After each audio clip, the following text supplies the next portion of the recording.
You're listening to the Utah Checkdown Podcast. And now your host, Josh Furlong.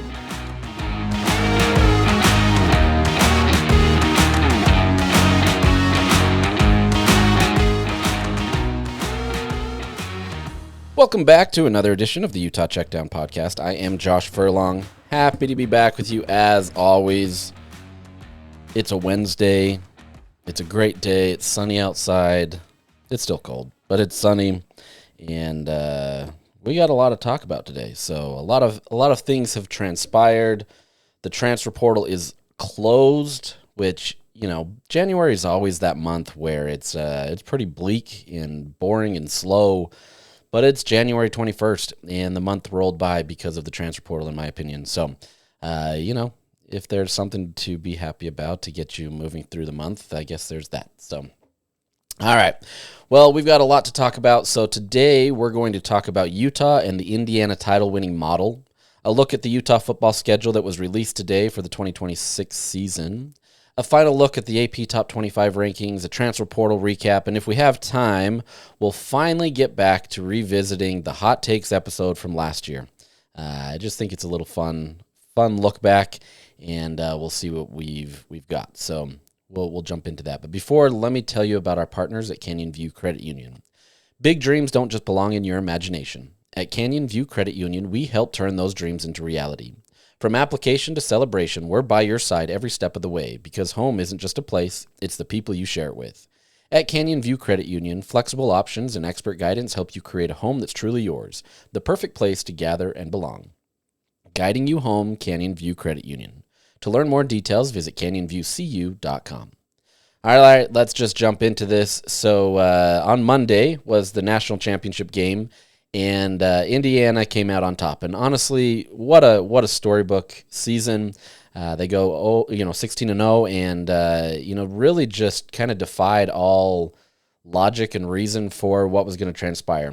It's been a blue bloods world, and there hasn't been many others outside of your traditional teams that you think of when you think of the Blue Bloods that have won a national championship. So Indiana gets in there and just like I said, defies odds. And what a cool story! I mean, it's a team that they're not spending the most out there. They're not recruiting the top end talent and doing all that. They're doing it their own way and doing it in a way that was efficient and effective, and in a lot of ways absolutely dominated teams, especially in the Big Ten. So really cool model that you're going to start seeing, right? Like you're going to start seeing a lot of these programs around the country try to adopt an Indiana model, whatever that means, and we're going to get into that here shortly. But you're going to see a lot of teams, one, believe that they can now win a championship, because if Indiana can, anybody can, right? A 2-year span where Curt Cignetti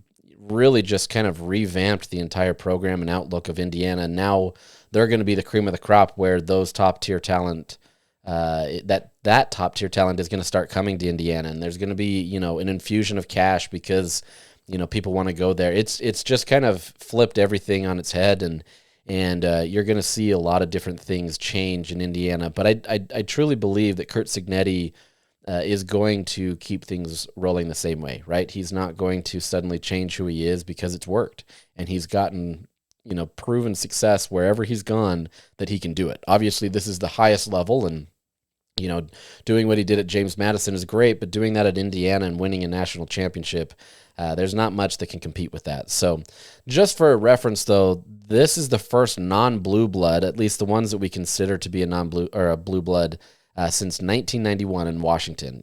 Some will say that Washington is a top team, but they're not a blue blood. Let's be real. They haven't had the sustained success that many programs around the country have. You could throw Clemson in there as being one of the non-blue bloods, but I think everybody considers them as that because of their rise. So you can kind of get a little flexible with that with Clemson, but outside of that, it's really just been a real blue blood level situation. Looking back on this, the last national champions at least in the college football era, the Big Ten has 4. They're on a 3-year streak. So you've got Indiana, obviously, this last year. Ohio State the year before, Michigan the year before, and then in the 2014 season, that was Ohio State. So they've done well. Beyond that, the SEC has kind of run the college football era. They have 6 national championships during that time when it started. So you had Georgia in the 2022 season, Georgia again in 21, Alabama in the 20 season, LSU 19 season, Alabama in 17 and 15 they won those. So you have all of those teams. The ACC obviously has Clemson in 2018 and 2016, and no Big 12 team has won a national title in the college football era. So a lot to do there. Even if you look at this, the last time a team from the Big 12 has won a national championship was 2005, and that was Texas in the iconic Rose Bowl game that everybody talks about with USC. Phenomenal game, but let's be real, Texas is no longer in the Big 12 and is in the SEC. So the last time a current member of the Big 12 has won a national championship, you have to go back 36 years to the 1990 season where Colorado won. Before that, it was BYU in 1984. You're starting to get into eras of college football where there wasn't a consensus on national championships. You could argue that the BCS provided some stability to that and started giving you at least a look at what was going on. But the true look at where this has been lately is through the playoffs, right? The 4-team playoffs, now the 12-team playoffs. Maybe it expands to 16 or 24, however, these conferences want to fight it out. But during that time, it's really just been a blue blood world. And the Big 12 is the last one out looking at this saying, they've got to get there. Texas Tech, obviously was hoping to be that this last year, but that didn't work out. So getting back to kind of the Indiana model, that was just kind of more context to how this was so rare. Indiana did it their own way, right? And when you look at this, the Indiana model does fit similarly with Utah. And look, like I'm using this in a way as some context to help Utah kind of see where it's possible or where it was done with Indiana. Every program around the country is going to be doing the exact same thing, right? So this is not unique to just Utah. I will say Utah follows some of these characteristics a little bit closer than some around the country. But this is going to be, scrutinized and analyzed, and every team in the country is going to now look at this and say, hey, if they can do it, we can do it. Like, we get that. So this isn't some novel concept of me over here like, oh, wait, Utah might have cracked the code with Indiana. Like, no, this is not, proprietary stuff here. But just kind of looking how Utah can kind of be in that world, right? You look at how Indiana did it. First, they had older or mature players, right? It was just guys that have had experience in the system, and they weren't necessarily your stars in the programs. They weren't 5-star guys that were coming in and they were just older, and Indiana did well with them. They just got experience, and that kind of leads to that other area where it's production over potential. Now that's not just a black and white situation, right? Like, you're not just getting guys that are only producing and you're never looking for potential. Like, if you never did that, you would kind of undercut a lot of what works in college football, right? You still have to recruit. You still have to find guys that there is potential, right? But when you're leaning on people to be able to make the plays for you, to be able to be the core of the team, you've got to find production. And there's so many programs around the country, and Utah was included in this, especially the last few years, where you kind of start chasing stars, right? You're trying to chase the talent, hoping that they will produce for you. And in some respects, that's worked for Utah, but Utah has found that it's honestly been more of the productive type guys, maybe at the lower level, G5 or even lower, where, where you can have a guy that has been effective in a lower level and bring them up, where you can bring them up and, utilize them in a capacity because they're experienced players. They've seen the game, and it may be at a different level, and they're not quite up to the Power 4 level right yet, but you're seeing them able to produce. And if you can find production in college, there's at least a connection there where it looks like it can translate, right? And so you're going to see that now, especially with Morgan Scalley. He's much more aligned to that idea of production over potential. Once again, that's not to say that Utah won't be looking for potential. You have to. You're trying to identify guys that you believe can get in there and be productive in time. Hopefully you can keep them on your roster as a depth player and eventually move them into a starting caliber role. But it's trying to find the players that can be productive. And so, whether you want to say they're not chasing stars or it's a money ball situation, I don't truly believe that's the same situation. This isn't a full money ball era. It's just more trying to find guys that have experience. And Utah already, BYU and Utah always have this knock where, oh, well, they have missionaries, so they're older. That helps them. Maybe that's the case, right? They still have to come in, and after 2 years of not playing football, which is very, very tough, or in some cases 1 year of not playing football, come in and try to relearn kind of all the things that they did leading up to that point. But there is something to it where you get more mature players, guys that are bought into a system. They're not looking elsewhere. They're just buying into that system. That leads to a next point with Curt Cignetti, is he was the ultimate disciplinarian. Not in the sense of, he's cruel and it was tough. It was more just like holding every single player accountable. And there's a story out there, and I don't know the full specifics of it. I heard this earlier this week. I'm so sorry. My throat just decided to close off. There was a story earlier this week where talking about how one of their star players, was late to meetings and doing things that really just didn't help the team. And Cignetti just said, okay, it's time to cut him loose. And a lot of people looked at that as confused. Like, you've got one of your star players, you've got to kind of keep him. And it just kind of comes down to, like, nobody is above this, right? If you're not willing to buy into the system and you're not willing to pull in the same direction as everybody else, you're not worth having. You can be the greatest football player in all the world, but if you're not pulling in the same direction and you're, a diva, or you're doing the things that go contrary to what Cignetti and the coaching staff are trying to preach, it's not going to work. And you saw that on the field. You saw an Indiana team that just did not make mistakes. Now, they make mistakes, right? Every team does that, but you rarely got penalties.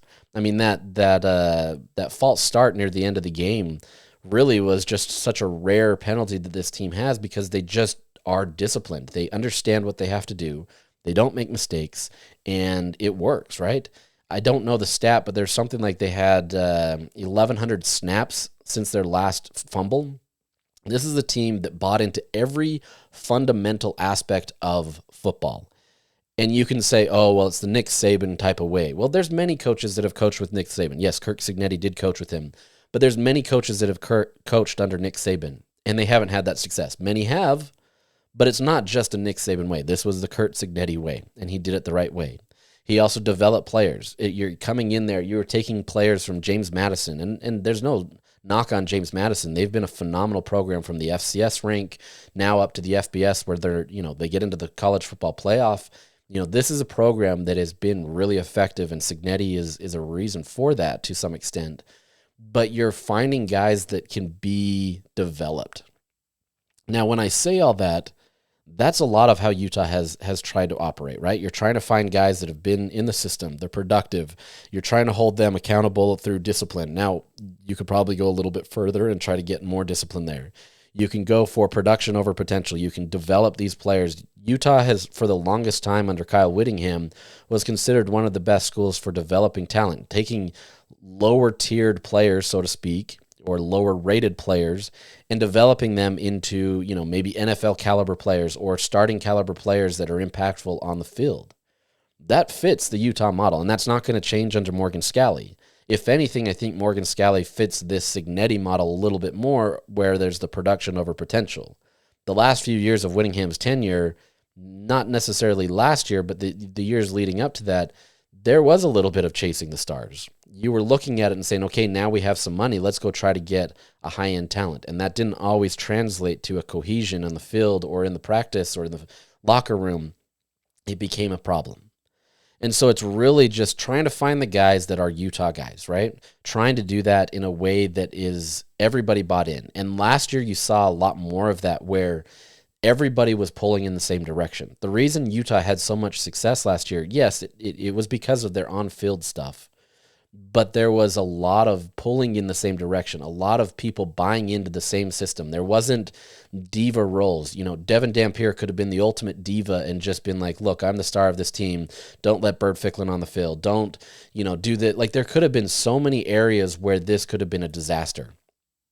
And yet they were all pulling in the same direction because they had many of those same characteristics that worked. And you get an 11-win season for the fourth time in program history. Like, this isn't something to be, just kind of glossed over. This is something that was really effective. And yeah, the crazy part is, even with that, you didn't make the Big 12 title game. You didn't get into the college football playoffs. You only lost 2 games, but it shows how close you can be. And if Scalley and his coaching staff and the players that he's brought in can continue to lead in that direction, you can make similar jumps, right? Scalley's not shy about saying that Utah can be a national championship winning team. Obviously, there takes some luck aspects to that. There takes a lot of hard work and dedication to get there. And even when you do that, as you kind of saw this last year, you may not even sniff it. Now, granted, you lost 2 games and clearly weren't the better team, but you can see how difficult of a path that is. I think most years you're not going to get an undefeated team. I'm not going to go quite out there and say, especially since we saw it with Indiana, that you'll never see an undefeated team again. But I think this is kind of how razor thin it is, right? You can have the best thing. You can follow the Cignetti model perfectly. And I hate to call it the Cignetti model because it's not just him, but obviously he's the latest to do it. But you can follow all of those things perfectly and do it the way that it works, and you still may not get close. The reality is you've got to do it the way that you need to do it. Scalley's can't be chasing what Cignetti's doing. Scalley can't be chasing what Kyle Whittingham did. He's got to be chasing the way that he wants to do it, and he has to live in that world. And if it doesn't work, you adjust and you do different things that help that. But you've got to find the Utah way, so to speak, and make that work. If it does resemble some of these other programs and it does resemble Indiana, all the better, right? Because you've clearly seen that model works. The reality is it's more just that Indiana showed that there is a path to be done. It's still a lot of hard work, and there's a lot of things that need to be done. You don't have to spend top dollar to do it. Granted, in this day and age, that helps, right? You kind of do need to have some money. And it's not like Indiana didn't have money, right? Cignetti said it was somewhere around 23 to 25 million, if I'm not mistaken. So they had money, right? But they're not the 40 million, 50 million that some of these other programs around the country are doing. It's really just getting guys to buy into your system and utilizing it in a way that is effective for that team. What Cignetti's doing this year may not work next year. It may not work in years to come, right? He's going to start getting more talent, and he's going to start getting more stars coming onto his roster. And those are good things, because now if he can do that with, lower rated players, think of what you can do with higher rated players. But they all have to buy in. You can't just chase the stars. On top of that, Cignetti, he didn't run long practices. If I remember right, he ran 1.5 hour long practices. This wasn't a daily grind where it's like from sun up to sundown, you're only focused on football. Obviously, there has to be some discipline, and you have to study, and you have to go film, and you have to have guys that are bought in. But you don't need to continue to work these guys for 2-3 hours to get a point, right? You got to keep these guys healthy. You got to keep them safe. You got to have the endurance. To win 16 games, you have to have some endurance. And if you're going 3 hours every single day and everything is tough, that's not going to be easy. And maybe that goes a little bit contrary to the way Whittingham ran things.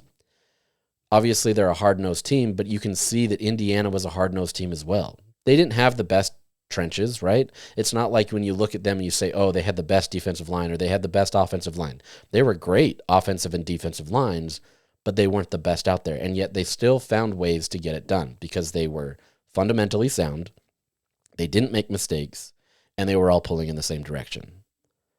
So can Utah follow that model? We'll see, right? Like, there's a lot of questions here for Morgan Scalley. This isn't just, oh, well, Morgan inherited the roster of an 11-2 season, and suddenly everything is going to be cake. No, this is still going to be hard work, and Scalley has to own up to what he does best. And I think you're already seeing that in kind of how he has approached the transfer portal, which we'll talk about here shortly. You've seen that how he's allowing his coaches to kind of be a little bit more free. They're doing it in a different way. We'll ultimately learn a lot more in spring, and then ultimately this year in the fall where we get to see that. But if Utah is chasing somebody else's model, it's not going to work. That model can still be similar, but they've got to do it the Utah way, whatever that is. And we're going to learn what Morgan Scalley and the Utah way is moving forward. But I think when you look at this, you can say there is a path forward. And it's not just like this pie in the sky situation. Now, like I said, it's not just, okay, we want to win a national championship and that's kind of it. There's a lot of hard work and luck and everything that goes into it. But I'm really curious to see how Utah embraces this, how other programs around the country embrace this, especially knowing that it's not just blue blood driven. It's still going to be blue bloods, let's be real. But there is now a scenario where other programs around the country have a lot more optimism going into this. The 12-team playoff especially allowed that. And it's not like Indiana snuck in, right? Indiana was a number 1 seed. They also dominated teams. They dominated all of these teams that they had to play. So it's not like it was just these close wins. It was just like, well, fluke field goal suddenly here, and Indiana's in the title game. No, this is a team that lived out its plan to the full extent. With that said, yes, there may be situations where a team sneaks in. You look at Miami, where they were number 10. They got in and suddenly made it to the national championship game. Now, granted, Miami's much more of a blue blood than Indiana, but there's scenarios here where once you get access to that, there's opportunity. And I think that's where, Utah needs to look. They need to look that if we can get into the playoffs, we have a shot. It's still tough beyond that, right? Now you're going against the top of teams, but you've got a shot. But there's so much that needs to be done behind the scenes to do it the Utah way. So really fascinated to see how that goes, right? You can call it the Indiana way. You can call it the Cignetti way. I just think, Utah can follow a similar model because they are already operating in that model and just do it the Utah way. Will it result in a national championship? I don't know. Like I said, that's a really tall task. But I think if Utah can continue to move forward and stack what they've been doing already, there's an opportunity, right? So we'll see. All right, that leads us to the Big 12 schedule release that took place this morning. And so now we know what the 2026 schedule looks like. It's been talked about that this is a pretty weak schedule for Utah, just namely on the opponents. We don't fully know, right? Like, it's really easy to look at this on paper and say, okay, this team is going to be weak, this team's going to be good, yada, yada, yada. I mean, last year we saw, I truly believed that Baylor was going to be a good team because they were returning a majority of their roster. ASU, I thought they were going to take a step back, but thought they would still be good, and they remained pretty good despite Sam Leavitt being injured and some other drama. You've got a lot of these other teams that on paper they may be good or bad, and we just don't know. If I was making my preseason Big 12 rankings, I'm most likely, and obviously this is going to change when we really digest what the transfer portal is and how these teams come together through spring. But I would obviously put Texas Tech at number 1. I'd probably put BYU at number 2. They didn't really lose anybody, and they have a lot of holdover. Granted, the coaching changes is going to be really fascinating to see what they do there. Utah number 3. And then 4 or 5, I'm just going to go with 5. I'm not going to go the full 16. But 4 or 5, I'm going to probably put Arizona and Houston in whichever order you want. Now, with that said, many of these other teams out there could be significantly better. Suddenly Oklahoma State could be a factor, right? They've rebuilt. Maybe even though Iowa State has gone through a complete roster rebuild, maybe they're in the mix. Maybe West Virginia gets something done with Rich Rod. It's tough to know, right? Maybe even TCU to that level. I would doubt TCU to at least the top level, but they were still around in the mix. Maybe it's Cincinnati, like there's so many things here where it's like, okay, well, this is an easy schedule. Well, yeah, on paper it looks that way right now. But for the most part, you never really know what you're going to get until it's games played. So with that context, think of how the teams were this last year, but there's so much that has changed, especially in coaching changes or roster turnover, that's going to make this difficult. Here's what the situation is, though. Utah will get 7 home games this year. So all 3 non-conference games will be played at Rice-Eccles Stadium, starting with Idaho, so an FCS opponent, Idaho, in your very first game on September 3rd. You then welcome an SEC opponent in Arkansas the week after, and then you close out non-conference play with Utah State. This very much so is the old Chris Hill model of ABC type scheduling, which is, I don't think that's a bad situation. And that Utah State game is going to be even tougher than maybe you expect. Bronco Mendenhall has really coming into his own. Arkansas, what do they look like now with a lot of the changes that they've had?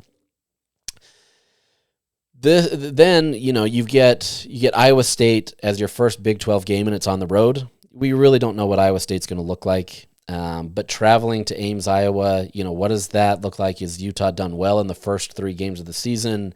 We'll see what happens there. That could be a really fascinating game, but it's going to be the first true test for Utah coming into. Arkansas is obviously going to be a test, but I think in terms of Big 12 play, Iowa State's going to be that true test. And then, unfortunately for Utah, they get the bye week right after that. And there's only one bye week this year. So you get the bye week, and then it's suddenly 8 straight games after a bye. So, it can work well if you've got some early injuries or things aren't going well for you, and maybe you need to retune and do different things that way. But beyond that, it's going to be a challenge to be able to have to then go win 8. And then if you get to the Big 12 championship, you've got, the week after. So it essentially could be 9 straight weeks of playing a game without a bye. And then if you somehow make it to the playoff, you get a little bit more of a break. But then it's just a lot of wear and tear on the body. So Utah can't really make a lot of mistakes here. And every team in the Big 12 is going to get one bye this year. So it's not like Utah's being picked on here. But I think this now more than last year, it changes how Utah has to kind of advance that. The home opener for Big 12 play is against Kansas on October 10th, so right after the bye. And then it's really just kind of an alternating schedule between home and away, except for near the end of the season where Utah has to go to Arizona and TCU in back-to-back weeks and then close out the season at home against West Virginia. Utah does get Houston at home. You also get BYU at home. And like I said, West Virginia to close out the season. The BYU game does fall in November this year, but it's still not the end of the season. It's the very first part of November. So, it's a little later in the schedule, I guess you could say, by like a week or two, but it's still not where it needs to be. I think this last year, especially with what was on the line, you really missed having that be a rivalry weekend, right? Imagine being able to say both of these teams have one loss going into that last game of the season, and whoever wins gets into the Big 12 title game to face Texas Tech. That's a completely different feel. And obviously, this game doesn't need any added juice, but when you've got a conference title on the line, there's some drama right there. And I think that would be a lot of fun. But I also understand the Big 12 and wanting to schedule it in a week where it can be a little bit more premier. I just don't know that there's ever going to be a scenario where that fully works, and that makes a lot of sense. So it's unfortunate. It's unfortunate that Utah's closing out the season with West Virginia, the hated rival of West Virginia that they've played so many times. But, Rich Rod on the sidelines going a little berserk at times is never not fun to watch. So, there's stuff there that can be done. Road games, Utah goes to Colorado and Cincinnati as well. Cincinnati is played on Halloween. I don't know that factors into anything, but, for those that are interested in that kind of stuff. So there's that. The thing here is Utah doesn't have Texas Tech or Arizona State on the schedule. So, there's possibilities there where this looks easier. But like I said, Houston is going to be tough. Arizona seems like it should be tough. Some of these other programs could very well be tough and a real challenge. Some other notable takeaways here. When Utah plays Colorado, they're coming in, Utah's coming into Boulder with Colorado having a bye week. So they get 2 weeks to prepare for Utah. Really curious to see what Colorado does this year. They've rebuilt a ton in the portal again, but, they do that every year, and it just hasn't fully worked. So curious to see what happens there. Utah's game against Cincinnati. Cincinnati gets Texas Tech the week before at home. That's going to be a tough game. So, I'd have to imagine Cincinnati loses that game, and they're going to be looking for a win at home against Utah. But, that's going to be, TBD. BYU plays ASU the week before. We don't really know what ASU is going to be, but they've done really well in the transfer portal and really cleaned up. So I'd have to imagine that ASU is going to factor into that. I forgot to put them in my list. They're probably in there at 6th or something, 4 through 6 in my opinion. And there's that. Arizona plays TCU the week before Utah. Who knows what that'll be. And then West Virginia plays Houston the week before Utah. At that point in the season, you very well know what West Virginia is. You know what Houston is. You know what Utah is. So I don't know that one matters as much. But, if Houston is in the mix and Utah's in the mix for a Big 12 title, that game very well could, have an impact in how Utah plays. So Really curious there. So nothing too dramatic from this schedule. I think it lays out fairly well with, back-to-back, one back-to-back road game. It can be a tough one with Arizona and TCU, but Arizona is a familiar place for Utah. TCU obviously is a familiar place as well. It's not too daunting as we sit here in January, but that could change as we see how these teams develop and grow in spring and kind of how the things manage there. So that's it for the Big 12 schedule release. Let's jump into the final AP Top 25 rankings. So Utah finishes the season ranked number 14th, inside the top 15. This is actually just the sixth time in school history that the program has finished inside the top 15. So once again, not a bad landing spot. I think the way that Utah ended the season, obviously not being in the title game, giving up a ton of yards in the run game to both Kansas State and Kansas, kind of left a little bit of sour note on the season. But then you had the Las Vegas Bowl, which absolutely changed the script, and you feel better about it. But I think it's still kind of lost that Utah won 11 games. Coming into the season, many were, I think their over-under was 7.5 from Vegas. And so many were looking at 8 as being, can they even get there? I was more around 9 or 10 as my kind of limit, but never did we expect it to be as effective as it was, right? And I still think many Utah fans, and me included, as I look at it from an outsider perspective here, is I think Utah had chances, right, where they could have at least won one more game. Obviously, it didn't turn out that way, and the teams that won moved on and we're in the Big 12 title game. But I think if you're Utah, you're looking at that as we went 11-2, and there's a real possibility that we could have done better, and not just we think that things could have changed in our favor. No, there's legitimate opportunities, especially from that BYU game, where if not for some blown calls on fourth down, there's a real possibility that Utah is in the Big 12 title game instead of BYU. So really fascinating situation.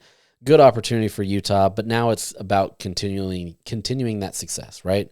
It's great to be inside the top 15 in the final poll. It just shows that you were clearly one of the better teams, but it got you nothing in the sense that you didn't get into the playoff. And that's the ultimate goal for this program. And, if you're not admitting that you won a national title, I don't know that you're fully serious, right? Now, within reason, right? I don't think Oklahoma State is coming into the season believing that they can win a national title. Maybe. I don't know.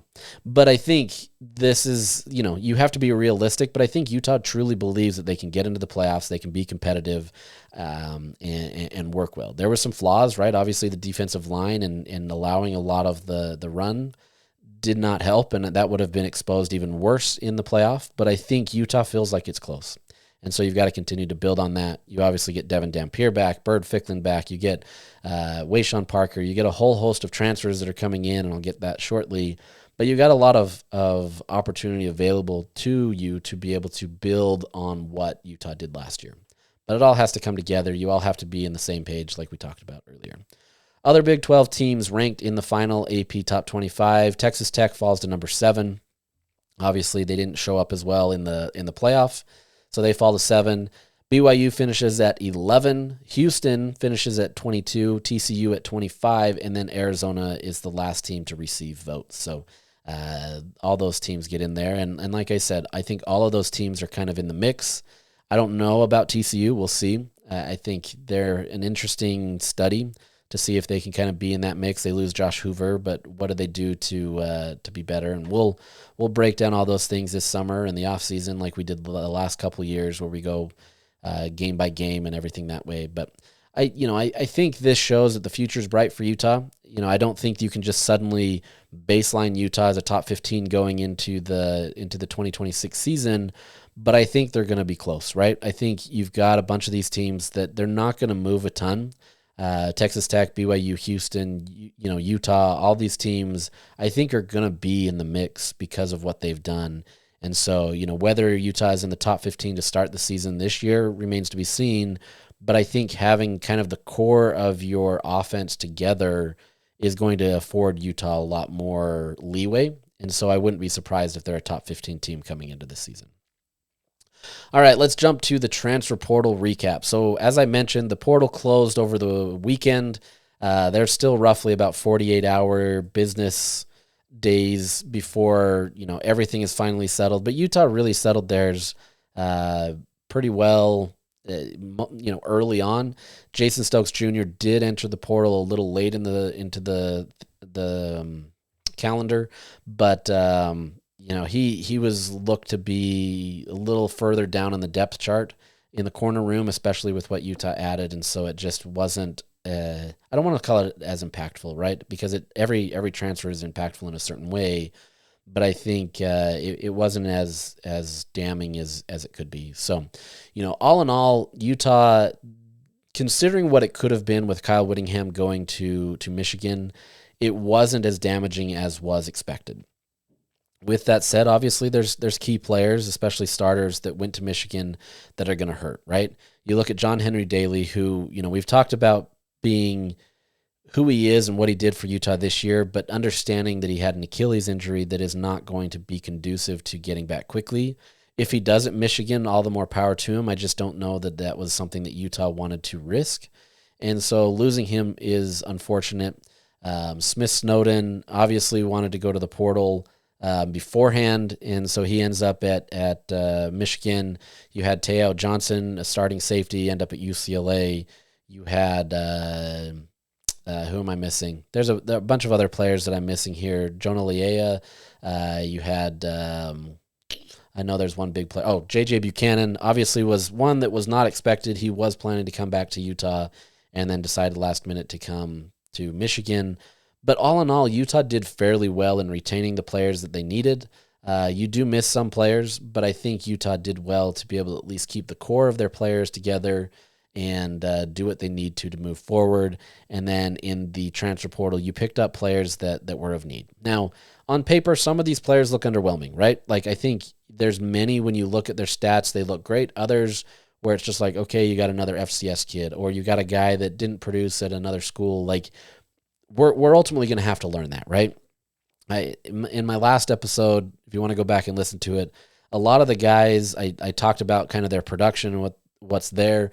There's a lot of guys here that have starting potential, right? I think namely some of your bigger guys are Braden Pagan and Kyrie Scholes, two wide receivers that produced at the Mountain West level, put up, a combined, I think it's like 1,500 yards or something like that. I don't have that stat right there with me. But you've got two guys that can be productive there. You've got Steve Chavez Soto, the running back from San Jose State, who absolutely can be in the two deep for Utah, backing up Wayshawn Parker and mixing that in. You've got other guys like Ethan Day or Jamal Wallace or James Chenault, Elijah Reed, a lot of guys that can be early factors on the defensive side of the ball where Utah is in need of some change. So there's a lot of production here, and then there's some other guys that have some production with a little bit more potential involved there. But I think all in all, Utah did what they needed to fix some holes, right?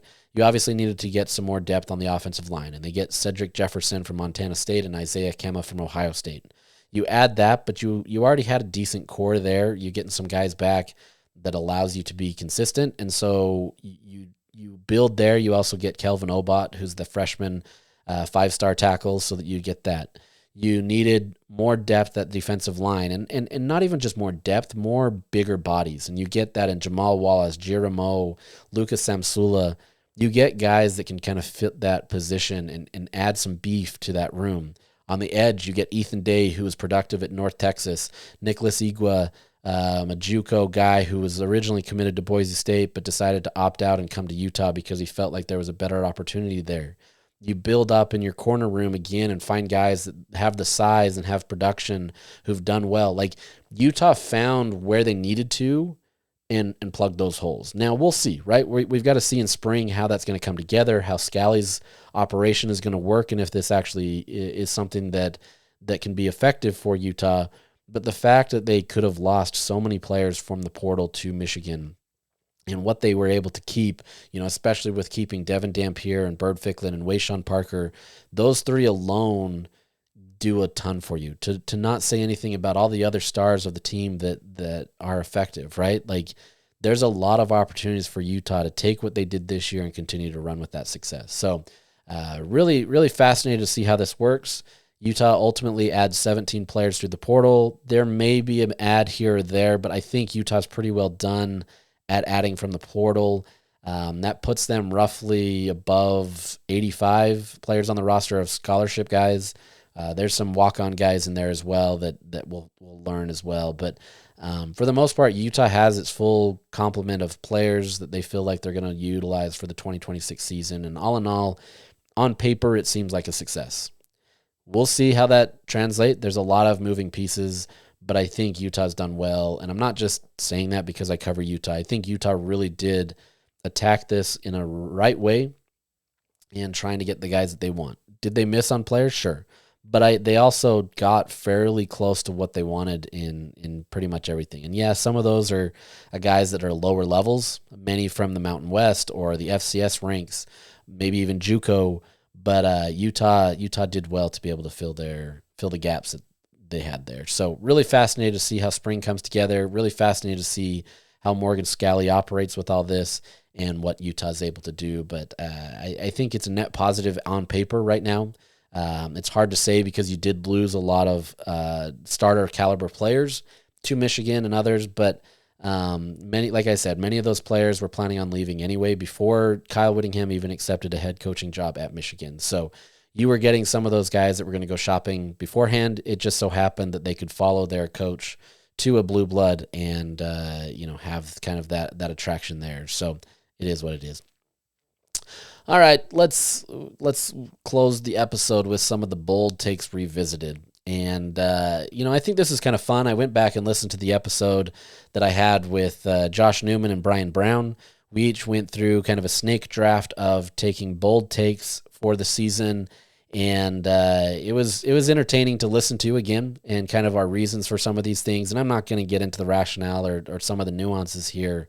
But we had quite a bit of bold takes, and many of them hit. Others were not so great, but it was a lot of fun.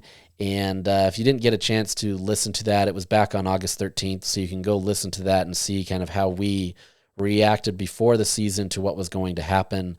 But I think for the most part, we were fairly, I think as a collective, we were pretty spot on in kind of how we were approaching this team. It didn't fully shake out the way that everybody expected it to, but at the same time, it wasn't that far off either, if that makes sense. So jumping into this, the first hot take was from Brian Brown, but his was more of kind of a funny one, so I'm not going to get into that. So I was the first one with a take about Utah, and that was that Devin Dampier throws for 3,000 yards and rushes for 1,000. So obviously he didn't get that. He passed for 2,490, had 24 touchdowns and 5 interceptions. He did miss a game, but still, you're not getting there. Maybe you get close to 3,000, but I also think that we all knew, but Utah really put an emphasis on running the ball, and so that was split a little bit. I think that number outside of the 1,000-yard rushing may be more realistic for Dampier this year. I think there's going to be a heavier emphasis on passing the ball, so I could see him going over 3,000 yards, assuming he stays healthy for the entirety of the season. And he'll still factor in the run game, but I don't know that it'll be that high. So, if I was going to preview immediately right now, I'd probably go more like 3,000 passing yards and maybe 600 rushing yards next year. So we'll see. He did finish with 835 rushing yards and 6 touchdowns. So he was decently close to 1,000, decently close on both of those numbers, but it was a miss. But still kind of shows the impact that Dampier had on the program and what he did. Newman's first one was starting 9-0 and showing up in Waco with everything to play for. This one pained him to say because he really didn't want to say this, but I think he really believed that there was a shot there. And, in a perfect world, maybe, right? Utah shows up with a healthy Devin Dampier. Do they show up better against Texas Tech? Does that pass to Jackson Benny from Dampier that went for a touchdown early in the game that was called back because of an ineligible man downfield? Does that change the tone of the game? Do the 2 fumbles change the tone of the game? I mean, there's a lot there where Utah walks out of Rice-Eccles Stadium with a win instead of Texas Tech. Granted, yes, Texas Tech dominated, right? We get it. Then there's the BYU game in that stretch where, a couple fourth down plays change and suddenly Utah wins that game. So, really, really close. I think the question there was going into Baylor with everything to play for, assuming that Baylor was going to be a team that they needed to have a tough game to play to kind of get to the Big 12 title game, and that just didn't happen. Baylor just really fell off last year, was a shell of what everybody expected, and so, fascinating. But Utah does go 7-2 in that stretch, and ultimately after their second loss, so to BYU, they never lost again. So really, really solid season. I don't think Newman was that far off there, but at the same time, it wasn't a hit. So as part of the snake draft, Newman got to choose again, and this is one of my favorite ones because it was so obvious, but it's so funny how it changed. And this is Kyle Whittingham's last season at Utah. And man, what a dramatic turn of events that was, right? So nothing needs to be said there. Just, it happened, so we'll count that as a win. But at the same time, the way it happened and everything that happened after the fact is a completely different story that could write its own book. So fun little side note there. Not on anybody's radar that he would actually take another head coaching job, but win one for us because we predicted that Kyle Whittingham, who was presumably going to retire, was going to be done at Utah. So I was up next with J.J. Buchanan is a top 3 receiver for the Utes. And guess what? J.J. Buchanan was the number 3 leading receiver for the Utes. And a lot of that had to do with what he did in the Las Vegas Bowl, but hey, I got my prediction right. So Ryan Davis finished the season with 725 yards to lead the team. Dallin Bentley, tight end, got 620 yards, and then J.J. Buchanan at 427 yards. So win one for me. That was great, and obviously showed kind of what his potential could be, and now he gets to try that out at Michigan. But I think, the two parties, Utah and Buchanan, couldn't come to a number that worked, and ultimately he decided to go to Michigan. But, you lose a player that had a lot of upside. Really fascinated to kind of see how he develops and how Utah fills that void. But I think you've got a lot of other players that can potentially fill that void. Obviously, you got to find a connection for Dampier because his 3 leading receivers are now gone. And Ryan Davis was his safety net, especially early because of the connection that they'd built. They worked up through the scout team at New Mexico to being able to play at Utah in the way that they did. So really fascinating to see who the leading receivers for Utah are moving forward, but there was that.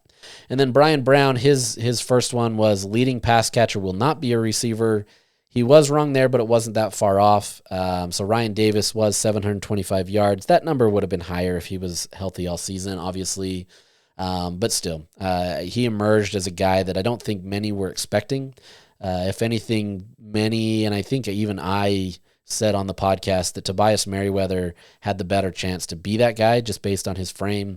Nobody knew, and obviously that connection didn't really work, and there's a lot of improvements that need to be made for Tobias Merriweather to have that impact. But all in all, I think many expected a guy like J.J. Buchanan, who was listed as a tight end, to kind of be that guy, or Dallin Bentley to be that guy, and Bentley almost was that guy. So you got that. Then going through the snake draft again, Brian said Utah finishes with the top 25 recruiting class. That did not happen. And Utah finished 36th. And, it was good. There was a few key pieces that they missed out on. Obviously, having the Pula twins leave changed that, but Utah was still outside of the top 25, but they were flirting with it a little bit more than they are now. But honestly, based off of the season that Utah had the year prior, so 2024, finishing 36th is a pretty good recruiting ranking for Utah. You obviously sign your first 5-star consensus player.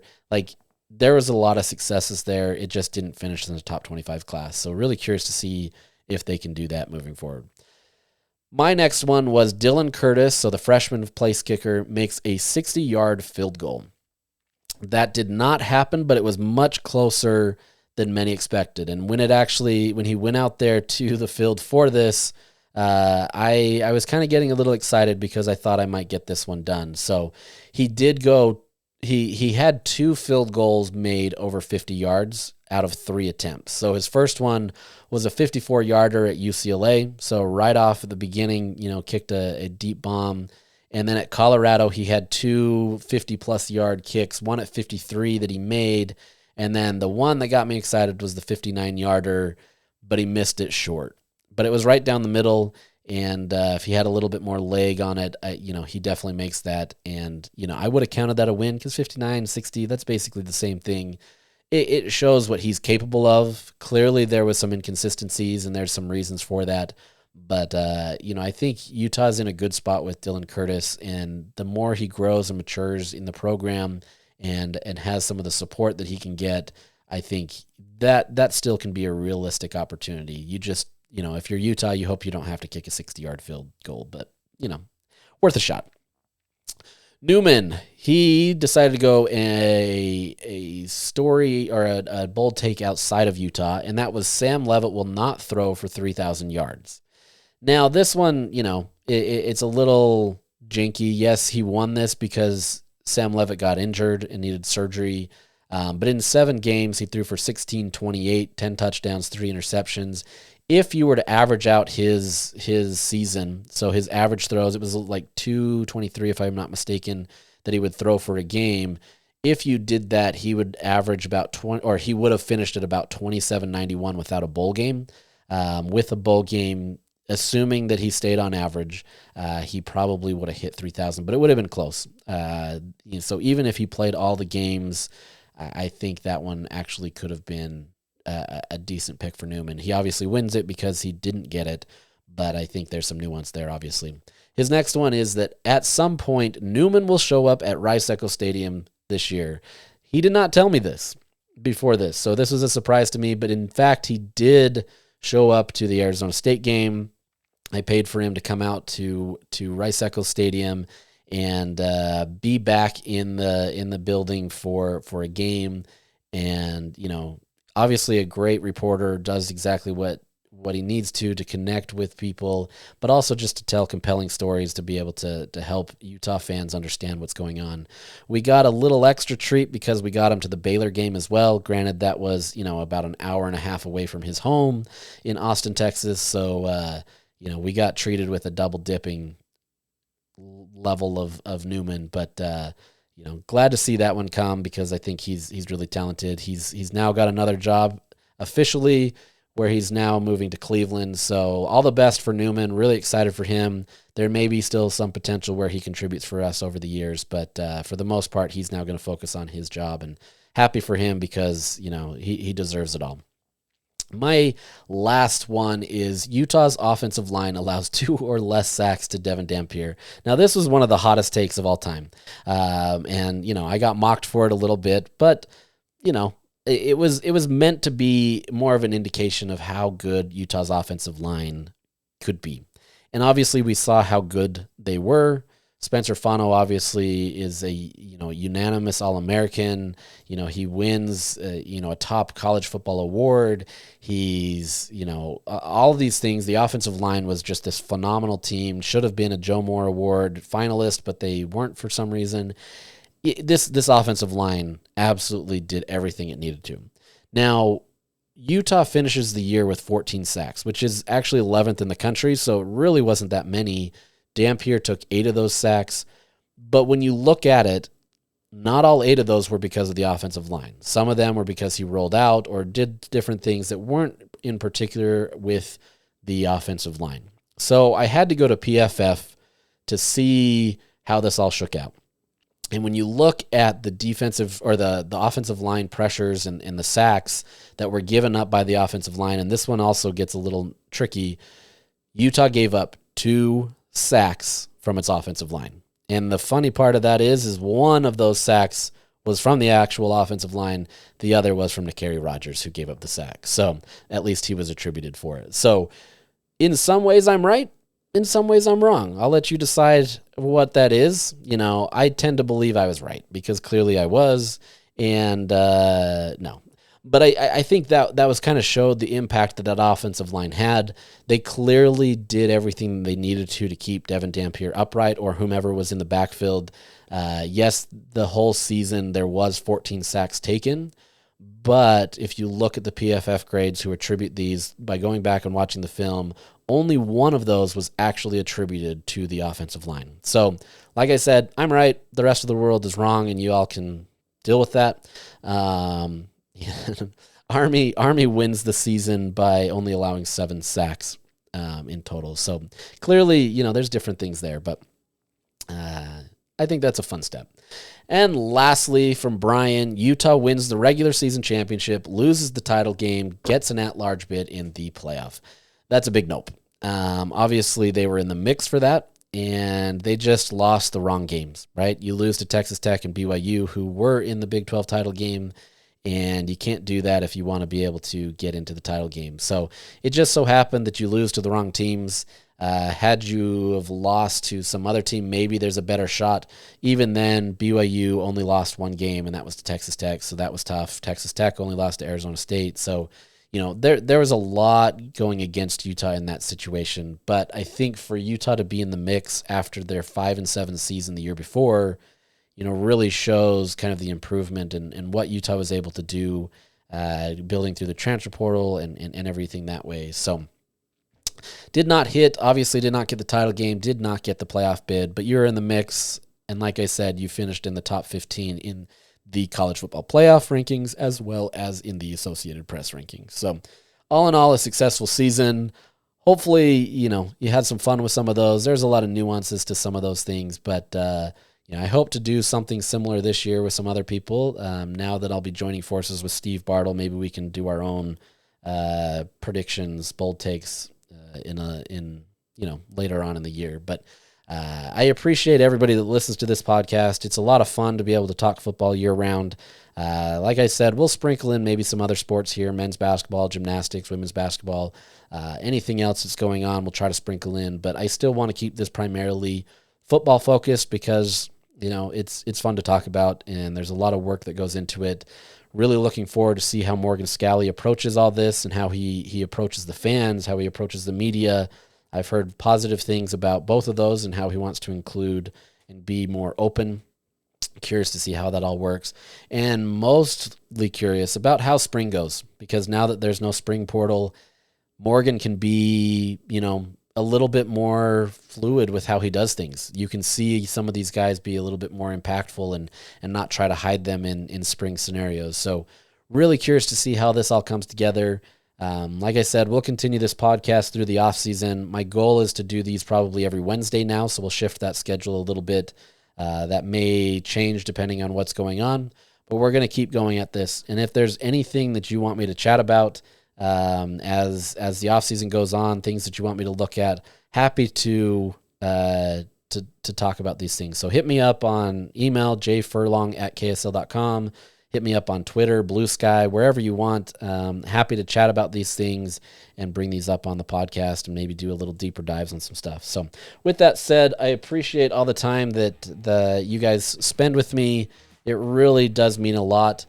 Sometimes this is really challenging to get a podcast out, but I do it because I want to make sure that you can be informed. And hopefully I do inform you to a point where you're not like rolling your eyes saying, I already knew that or something. But always looking to get better. So if there's anything that you want from me, please don't hesitate to let me know. So with that, we'll sign off for another week, and we will catch you again next week. Have a great day.